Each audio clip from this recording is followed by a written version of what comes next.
আসসালামু আলাইকুম বন্ধুরা, কেমন আছেন? আশা করি ভালো আছেন, আমিও ভালো আছি। আজকে আমি ভাজবো সরপুঁটি মাছ। প্রথমে দিয়ে দিব কড়াইয়ের মধ্যে তেল, বসাই দিছি চুলার মধ্যে কড়াই, তারপর দিয়ে দিছি তেল, তারপর এবার দিব মাছ, পুঁটি মাছ, সরপুঁটি মাছ।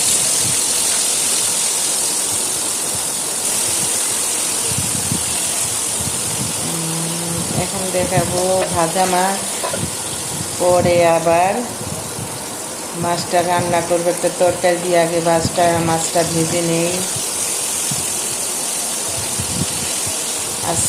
এখন হচ্ছে ভাজাভাজির পালা। কেমন লাগলো আপনাদের জানাবেন। ভাজা মাছ